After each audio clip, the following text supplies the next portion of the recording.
చిల్లకూరు మండలం బోధనం toll plaza దగ్గర హల్చల్ చేసింది. గోవులను తరలిస్తున్న 3 లారీలను అడ్డుకుంది ఆ ఘోరి.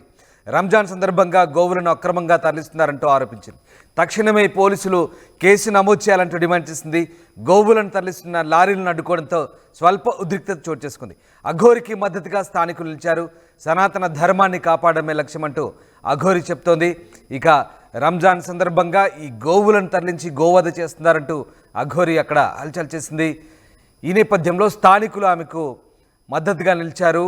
ఉమ్మడి నెల్లూరు జిల్లా చిల్లకూరు మండలం బోధనం టోల్ ప్లాజా దగ్గర ఈ హల్చల్ కొనసాగింది. 3 లారీలను అఘోరి అడ్డుకుంది. తక్షణమే పోలీసులు కేసు నమోదు చేయాలంటూ డిమాండ్ చేసింది.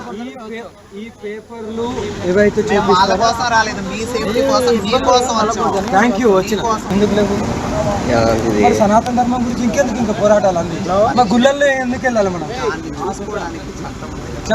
చట్టం అన్ని చేయదు కదా, చట్టం అన్ని చేయదు కదా. ఇప్పుడు అవును, ఇప్పుడు వీటిని తీసుకెళ్లి పోలీస్ స్టేషన్లో కంప్లైంట్ ఇచ్చిన తర్వాత